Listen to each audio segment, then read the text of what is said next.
welcome to our webinar today on Authentically Sharing Power with Youth. My name is Lisa Attygalle and I'm the Director of Community Engagement at Tamarack Institute. Today, as we begin today, I want to acknowledge and name that today is National Indigenous Peoples Day in Canada. This is a day where we recognize and celebrate the history, heritage, resilience, and diversity of First Nations, Inuit, and Métis people across Canada.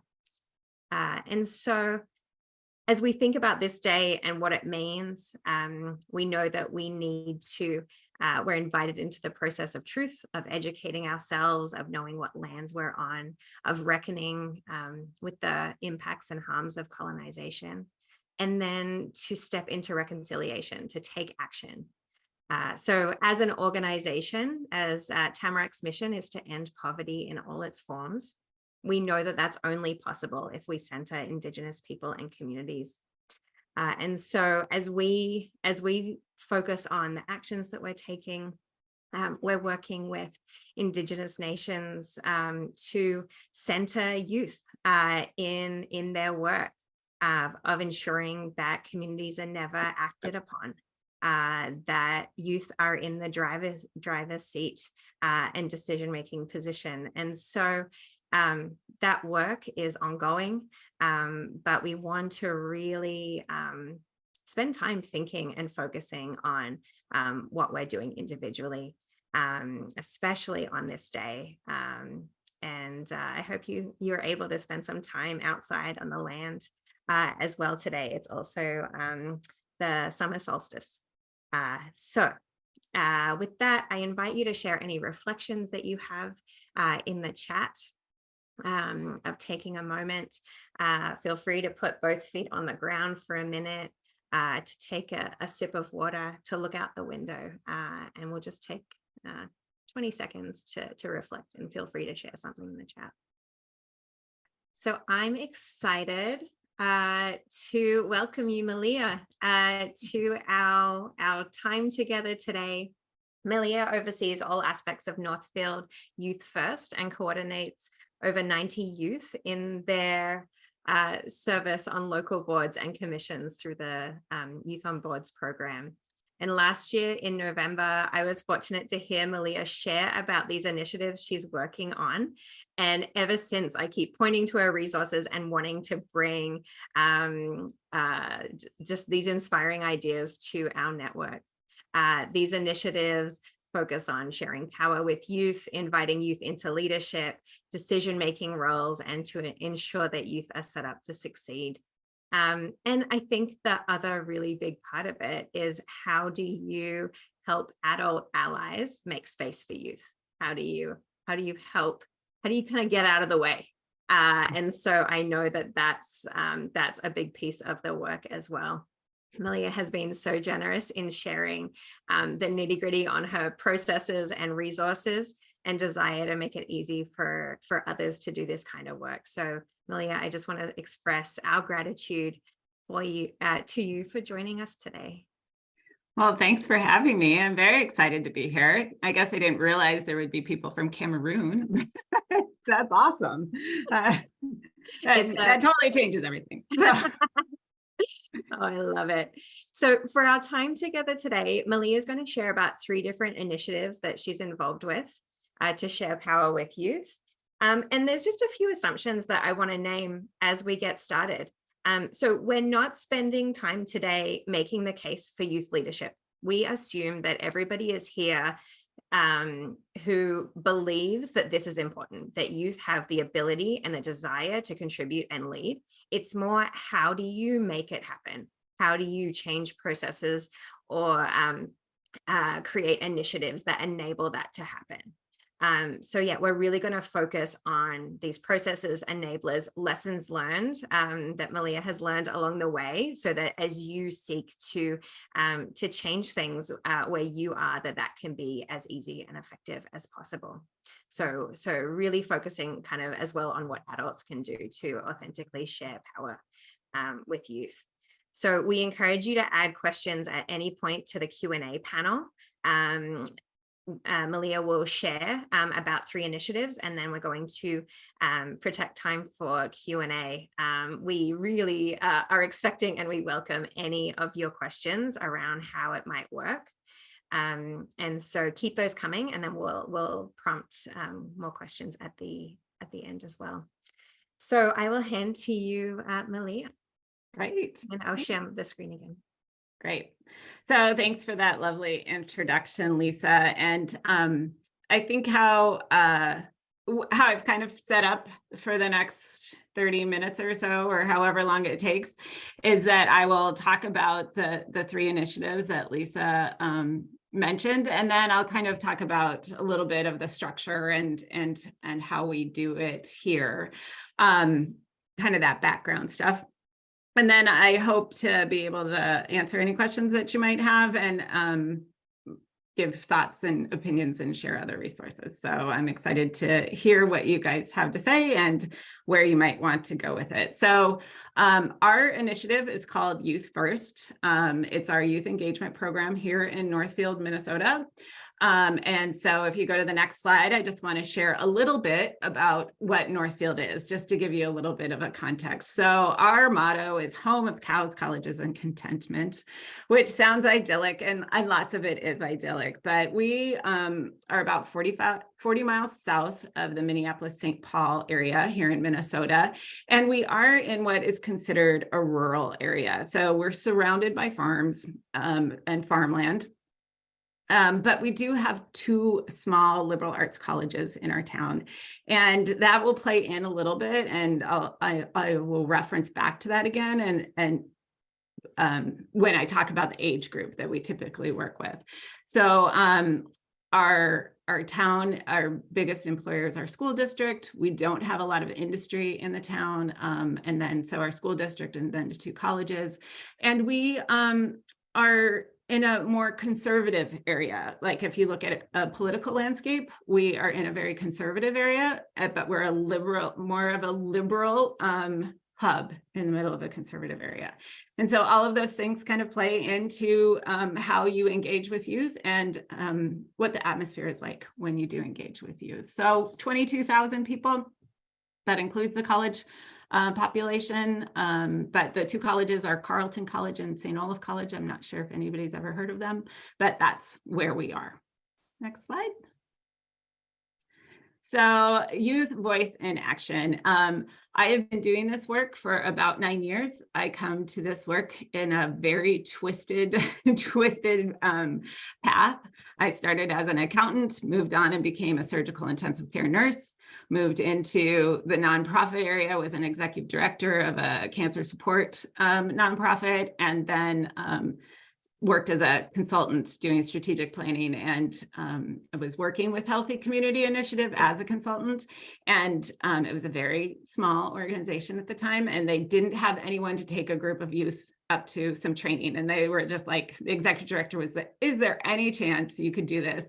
And I said yes. It was over a long weekend, and I did it, and that's how I got started, and I've loved every minute of my 9 years doing it.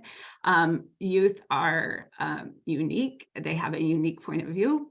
I always like to say, you see, when I'm orienting them and talking with them, you see the world differently, and that is really important, and we need to have your view in our decisions.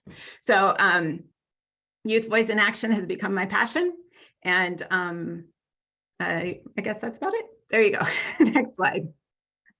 So the three programs that I'm going to talk about is our Youth on Boards program, and that's where I'll have most of the materials for you on like how to get that started.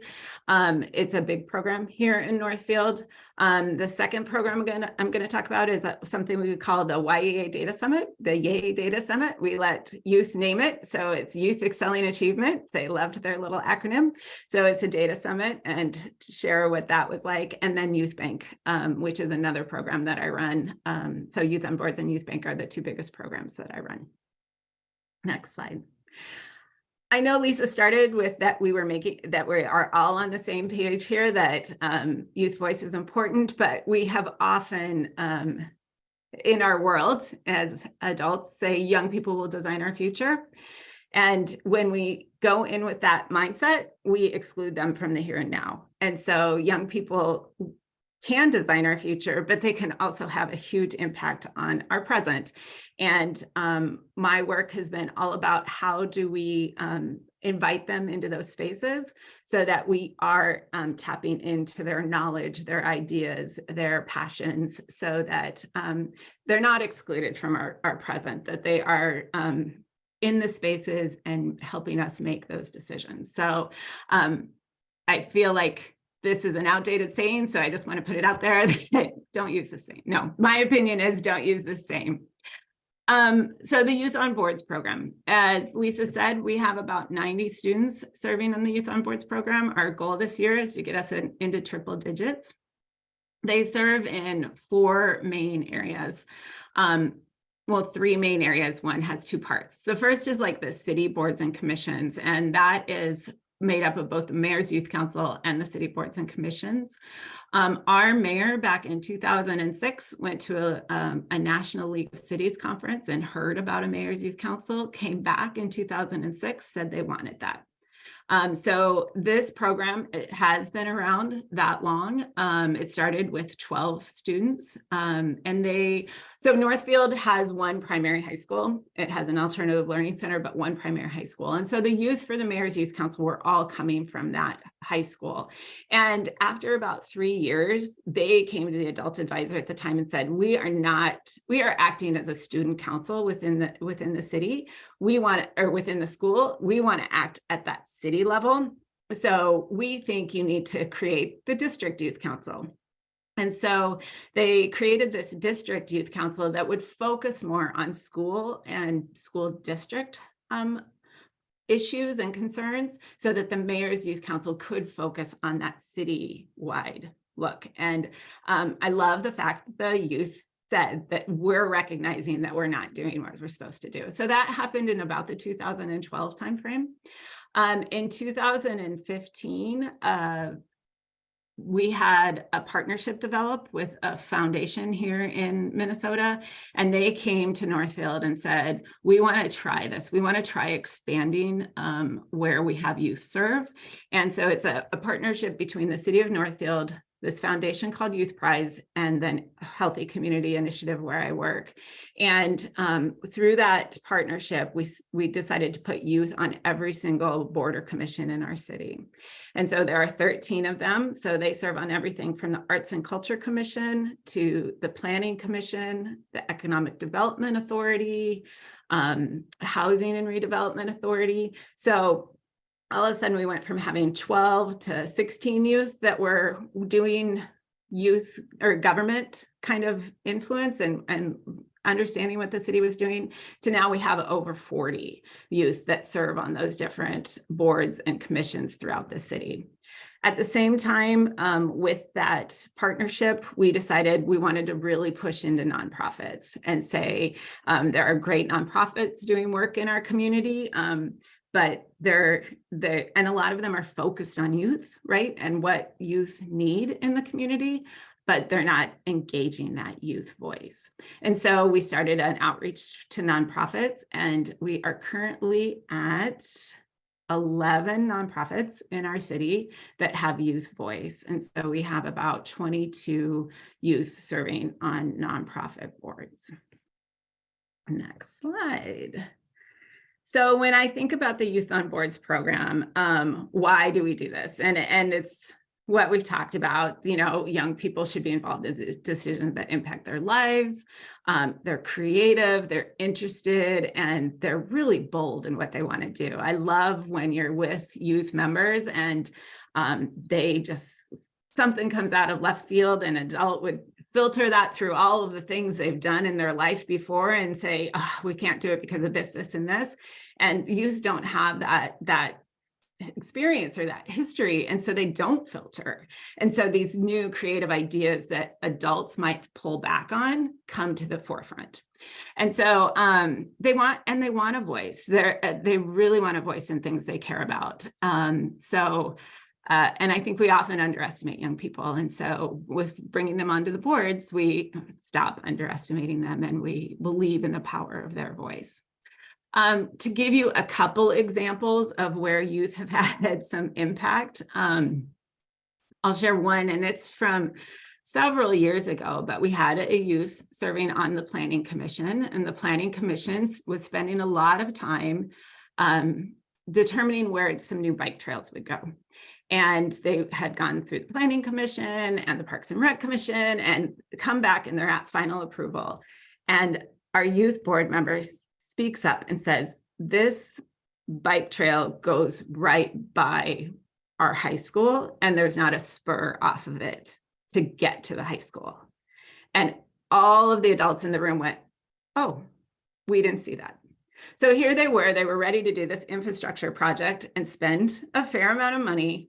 And it would have, without Paul speaking up, it would have missed that piece. It would have missed that easy spur. And now, more kids are riding their bikes to school. So that was really a youth perspective, seeing something in a different way. The other example I would share, so that's like one really direct student having a direct impact.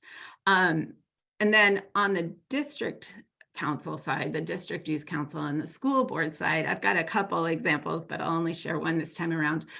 We had a group of youth right before the pandemic, so in 2019, come forward and say, we don't have a land acknowledgement policy at our school district. And so we don't acknowledge that we are sitting on land of Native Americans, and we want that for our school district. So they researched it. They wrote the land acknowledgement policy. They brought it to the policy committee at the school district. They got it passed. They wrote the policy on when it would be read, how often it would be read, how it would be shared. And then it went to the school board and it was passed. And so again, this was something that was important to them. It felt like it was something that was missing for our district. And so having them go through that process and through that whole, like, how do you do something in a school district to get passed was great. So those are just a couple examples of where youth have made an impact, and I've got plenty more, but that would take up too much time. So what are some benefits to our youth that participate? So they get to do some really cool things, right? They get to go to conferences and they meet President Biden. He was vice president at that time, but they meet President Biden. They are interacting with adults in different ways, in ways that they don't usually do. It's not a parent, it's not a teacher, it's someone that's listening to them. So that adult interaction is really important. They have new responsibilities, and you hear youth talk about that, of like, I've committed to this, and how do I do this on a monthly basis, and how do I engage? They experience working with their peers in different ways, especially our mayor's youth council and our district youth council, which are larger councils of youth. How do they work with their peers in a way that will move a project forward, or introduce something different to their whole youth, to their peers? Other big things is they really gain an understanding of how nonprofits work, how the government works, how the school district works, how are decisions made. They get the importance of showing up. They understand the importance and the power of using their voice. And they're doing that at a young age. And so I said at the beginning, our program, so many programs categorize youth as 14 to 24 or 14 to 26 even. Our program categorizes them as 14 to 19. And the reason we do that is because of the colleges. We didn't want college students that were coming from around the country to take up spots in this program. We have programs where we work with the colleges in different ways to understand their voice, to help them engage in the political process. But in these programs, we really wanted the youth from Northfield that are living in Northfield to have those seats at the table. So they're learning a lot, and they're learning it at a young age. Those are the benefits to the youth participants. So I'm the adult advisor to this program. And so what are my roles? And so first and foremost, I put that the biggest role I have is to make sure that the spaces that we are putting youth in are safe and welcoming, and that adults involved are really ready to authentically engage with youth participants. And so how do I do that? I meet with every board before we say we're going to put youth on. I have conversations if it's a nonprofit board with their executive director and their board chair. I try and go to a board meeting and talk to the entire board about what it means to have youth involved, and make sure that they're coming on for the right reasons and why people want to engage with them. When you get to the resources, there is like a 2 or 3 page handout on how do you have those conversations with the boards, and like what are some questions you can ask of why they're bringing them on, and what might be the best practices. I coordinate monthly meetings for the large groups, and then individually, I ensure that youth are showing up to their meetings, that they're prepared for their meetings, that they're getting the information they need, and that they're reading it. So I spend a lot of time texting, many texts late at night. And then we have what we call our feedback loop, our youth engagement feedback loop. And so we send all these youth out to all these individual meetings. After each meeting, they are asked to fill out a survey and bring, as part of that survey, it's a 4 or 5 question survey. And one of the questions is, what should other youth in our community know about? What was discussed at your meeting that other youth should know about? And sometimes it's really hard for youth to make those connections of, they're talking about climate action. That's not a great example because youth love climate action, but they are talking about housing. They're talking about putting in a new housing development. Why should youth care about that? Right? How can we make that connection of what a new housing development means for youth in our community? And so that's one of my bigger roles, is to help them say, okay, let's take that a step further. So if they're putting in a new housing development, what does that mean to what's in that space now? Are they taking out of a park? Are they adding? Is it going to be low income housing? Is it going to be in a space where housing is needed? All of those things. And then we take those issues and we try and get larger youth input through forums at the high school, surveys at the high school, et cetera. So those are that's one of my jobs. And then doing that work to help them understand how city government works, how board governance works. I have a monthly meeting where I bring together about 50 of the youth that serve, and we have a speaker, and it's usually someone from the city, either on some work that they're doing, like they're doing a branding committee, or they're redoing along our riverfront here, and they present on it and then ask for youth input. Or we'll have a speaker that talks about how they got started in city government and what their role is and how that might be a career path. And then twice a year, I try and take them on a field trip. So we either go to our fire station, our police station, our transfer facility. They love that one. And they really love going to the water treatment plant. They don't like going to the water treatment plant, but it's a great thing to learn about, of like what city government does for you and all the work that goes into it. So we do that. And then I act as that touch point for city staff, board chairs, et cetera, for the adults. When there are issues that are coming up, how do we address those? So that is our Youth on Boards program in a quick nutshell. So I can answer questions later, but let's move on to the next program that I wanted to talk about, which is the, is it Northfield? Can you go back one? Did we skip one? There we go. The Data Summit. So our community abuts a community that is a minority. So they have more minority students in their high school than the majority in our country, white people. So because of that, the school districts that are around it create a bubble or a group, and it's called an achievement and integration group. And they bring together their youth in different ways at different levels. So they might have kindergartners go on a zoo trip together. They might have 5th or 6th graders do a field days together.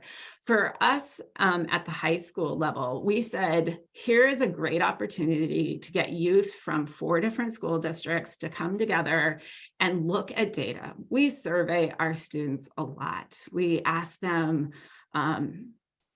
what they feel about drinking and using drugs and attending school, and we test them, et cetera. And they provide us a lot of data, and they never really get to see that data. So we have done this 4 times now, where we've brought these 80 youth together, and each time we kind of change what the data is that they're looking at. We often look at achievement scores, graduation rates between minority youth or opportunity youth and white youth. And we look at it at each school district level. We look at it as a group. And then we look at how that changes and who has the biggest opportunity gaps. And so in those 4 groups, Northfield has the highest graduation rate, but they also have the highest opportunity gap.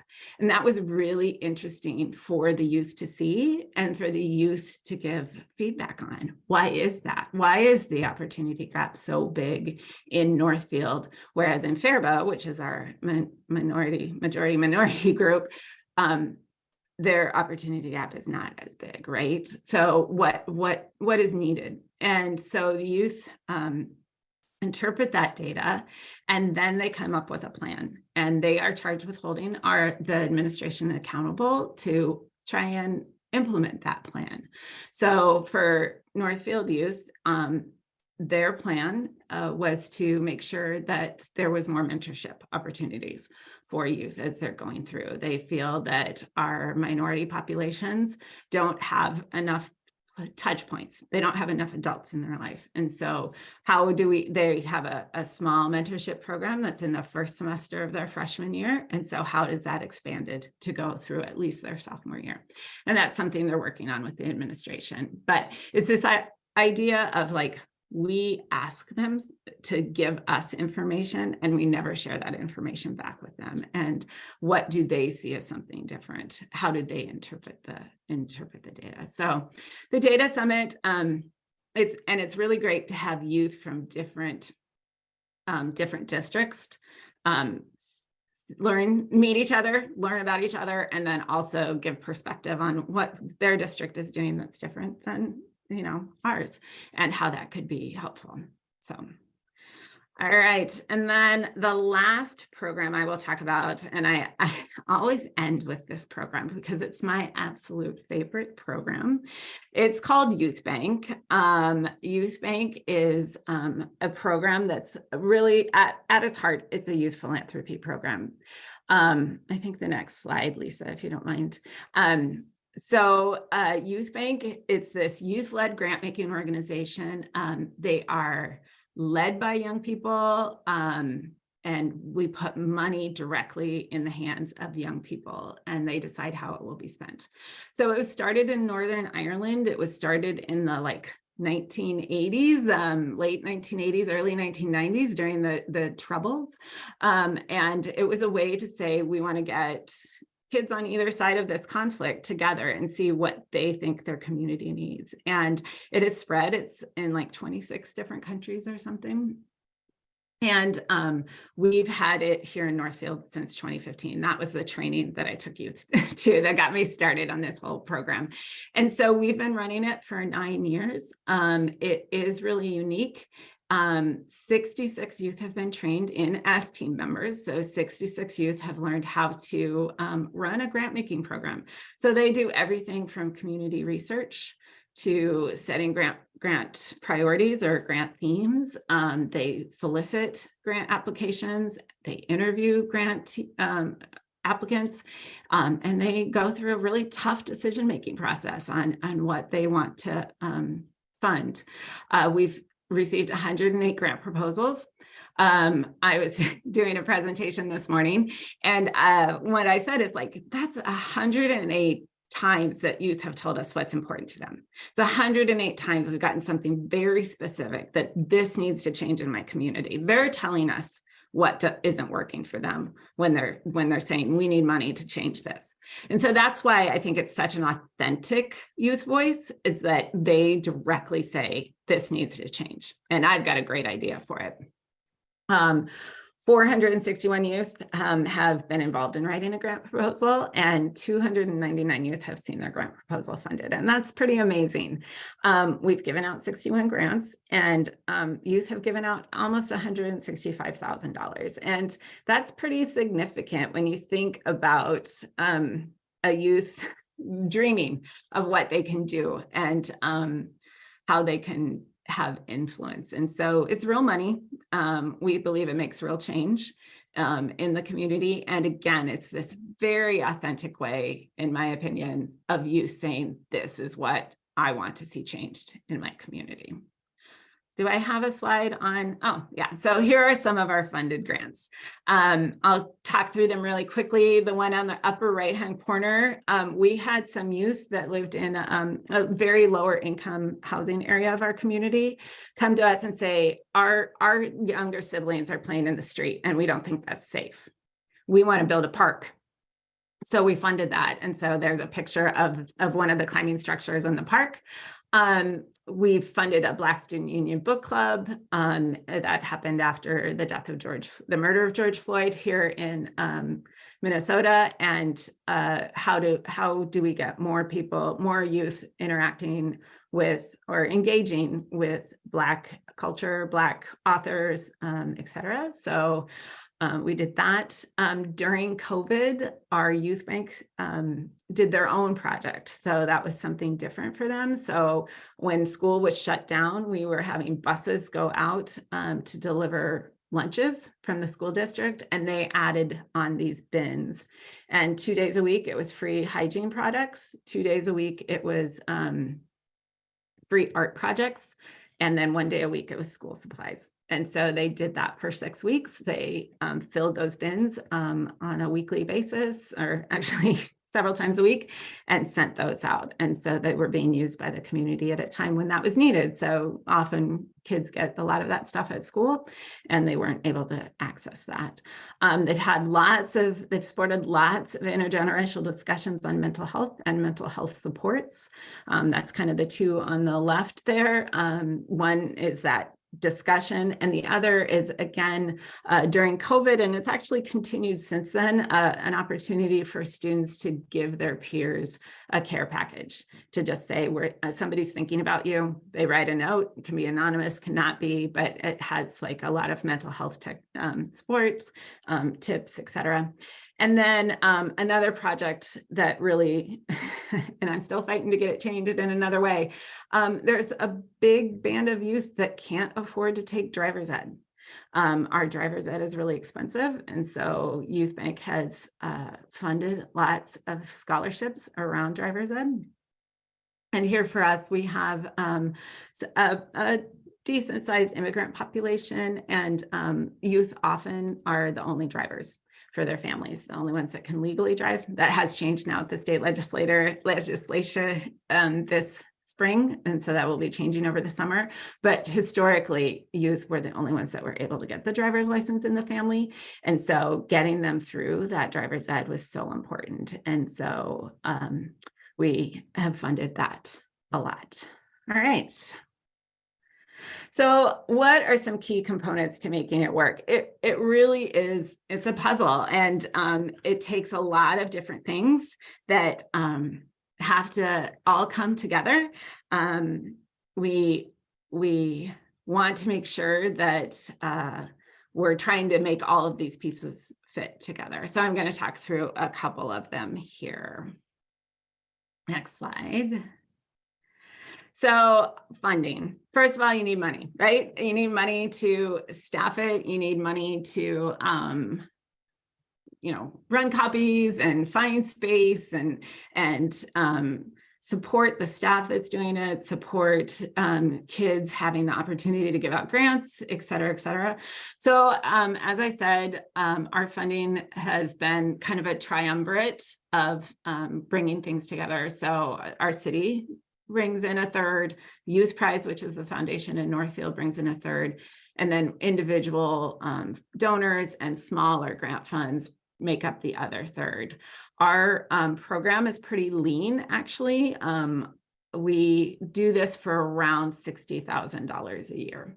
So we're looking at like 20, and 20. And then we rely on the Northfield Public Schools for a lot of in-kind support. They don't put money towards the program, but they give us meeting space.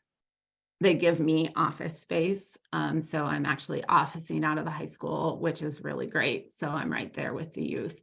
And so it really is this like 4 different areas that come together to fund the Youth First program. Let's see, next slide. Committed champions.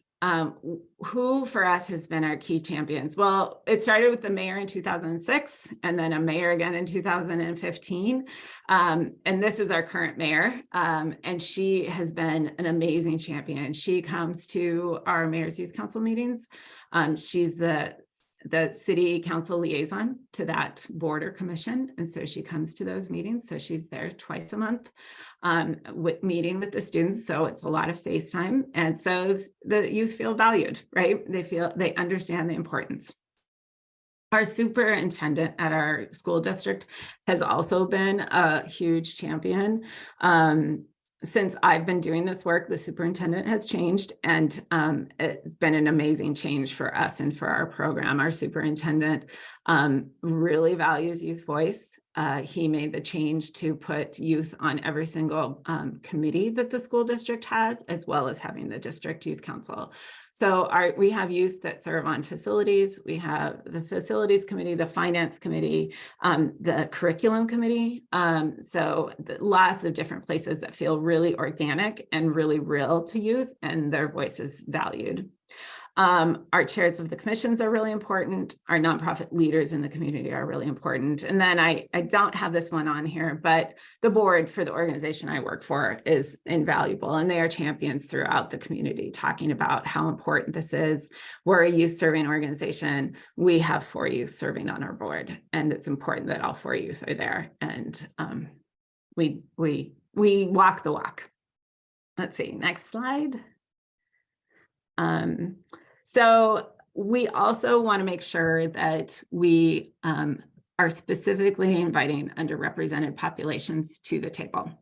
So this is an easy program for youth from upper middle class families to see themselves in. It's a harder for some other youth in our community to see themselves in. They might not have role models in the home of people that engage in this way, the parents that are able to engage in this way, that have the bandwidth to engage in this way. And so we really make sure that we reach out and try and bring those youth to the table to try and increase that voice. We do it in a variety of ways. The first and foremost is we ask our current participants to recommend their peers. And that is, it's great. We get a wide variety of youth recommending other people to come to the table, people that they know really well, and some that they don't know very well. I also ask every teacher and school administrator to share names of youth that would benefit from this. And then we do a targeted letter that is sent by the mayor asking youth to participate. So I think in my email that goes out to teachers and school administrators, I clearly name. I was like, of course, we're excited to have youth that are already involved in things, but we also want you to help us find those gems of students that don't usually get asked, and that just getting a letter from the mayor might just be what they need, right? So we spend a lot of time. My spring is spent with recruiting. And if I said this already, I apologize, but really excited that we have bounced back to our pre-COVID levels.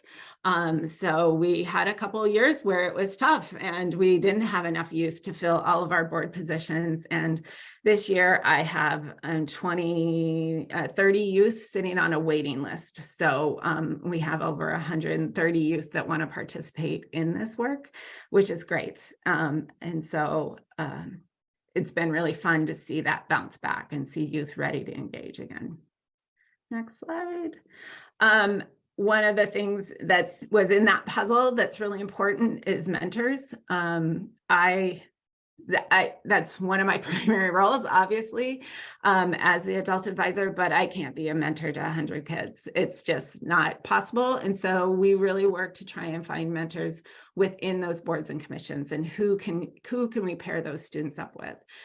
So it's everything, from someone to sit with at a meeting, because that is really intimidating to walk into that first meeting and you don't know anyone and you're 15 and everybody else is 45 plus. I mean, that's intimidating. But if you have a friendly face there that says, hey, come sit with me, that's helpful.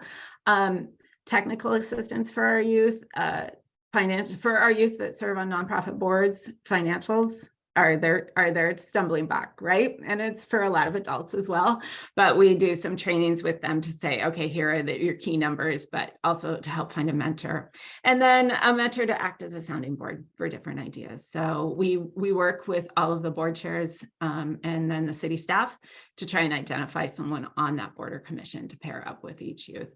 And if I didn't say this, we always put 2 youth. We never try and put a single youth on a board because it feels like too much pressure to be the sole voice. And so we always try and put 2 at a minimum of 2. And sometimes there are voting issues around that. So do youth have a vote or don't they have a vote?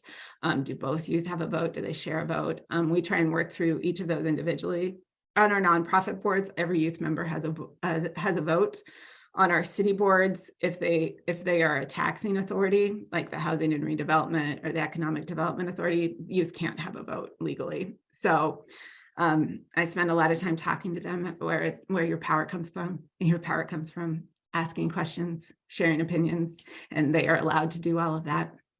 Your power doesn't necessarily come from raising your hand. So I encourage them to, use that power where they can. Okay, next slide. Got off topic there. And then one of the things that's really important for us in the program is that our youth are having fun, right? That this isn't seen as something that I have to do and this is only for a resume builder, but that I'm having fun. I'm engaging with people in new and different ways. And so we build in field trips. This is our youth day at the Capitol, which was really great. We had, I think there were 25 youth there that met with their legislators, the ones that, are in this area, and they asked direct questions. It was great to see those legislators go, oh, wow, that's a real question. And so it was great. They got to see part of a Senate session, visit the offices, etc. We take part in parades. We try and have fun meetings.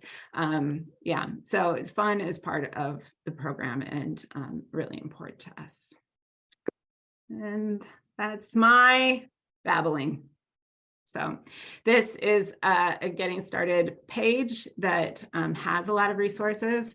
I believe all the links are working. If they aren't, please reach out to me. My email does work, and I will make sure that you get that, whatever it is. But it has everything from the letter that is sent out from the mayor to our post-meeting survey to the text that I send in a text message to remind them. So it's primarily focused on the Youth on Boards program. Youth Bank, I'm happy to talk with anybody about Youth Bank and how we get it started. Thank you so much. I love the practicality of your supports as well. It's such a help. And we have questions in the Q&A box, and so I will call on them. Feel free to keep sending questions. You can also raise your hand if you prefer to voice a question verbally, and we can call on you. But we'll start with those in the Q&A box. And the first question is around, do youth receive compensation while serving on boards? And if so, are they receiving the same amount as adults? And somebody asked later too, are youth paid a stipend or honorarium to sit on the boards? Right. So for our programs, none of the above. So, and none of the adults that we work with, or none of the boards that we have youth serving on are the adults paid either. So, they're not paid board positions. So, I would love to be able to honor that. We do provide honorariums if they're coming to speak or helping present or anything like that. But in general, no, they aren't paid. Thank you. Question from Trisha. Hello, Trisha. We often hear that there are two groups of engaged youth, those active in leadership roles and then program participants. What are your thoughts on how to engage the youth in the middle, or those who aren't currently engaged? And I know Trisha sent this before you shared about those reaching the underrepresented, but anything else you want to add around how you engage youth in the middle who aren't already engaged? Yeah, I think so. First of all, as I said before, I think it's trying to find adults that have already connected with them in some way and have seen a spark. The other thing that I've changed over the years is I've changed our application, particularly around youth on boards, to have it set up if you are interested in the environment, here are some places that might be interested for you, might be, of interest to you. If you are interested in housing, these might be some places that are interesting for you, to try and frame it a little bit differently, rather than just saying, here's the Housing and Redevelopment Authority. What does that mean? Or what does, the Economic Development Authority mean? So trying to do that a little bit differently. And I think that's seen some success. I think with Youth Bank, that actually has been a place where that middle group actually has engaged in coming up with projects. It's usually the youth. It's interesting that the ones that want to create the projects are those kids that you would say are in the middle. They feel like something is missing for them. The programs that you would say the kids that are involved with the programs are getting a lot of their needs met, but this is that middle group that isn't getting their needs met. And so some other projects we funded, like an e-gaming club, so here's a bunch of kids that this is their way to socialize and their way to spend time after school, et cetera, and the school's not going to support it. The school's not going to pay for a teacher to be there with them or for that kind of stuff. And Youth Bank was like, yeah, this is great. This is a group that doesn't usually get this. Or we funded a boxing club as well for those kids that, again, it's not a school supported thing, but these were kids that this is something that's really exciting to us. And we feel like there's a need for that. So I would say Youth Bank is a great way to get those in between kids. They seem to come up with those projects that fill that need for them. I love that. And any advice on how you engage with youth who are not in school? Yeah, I'm not sure that we do that really well, to be perfectly honest with you. If you're talking youth that have graduated already or have chosen not to go on to college, that's a harder population for us to engage with. I have to be perfectly honest. We do a lot of support with, there's a program here of, there's a separate entity here that supports youth that are struggling with school. It's a youth community center, and we've done a lot of work with them. They have a youth board.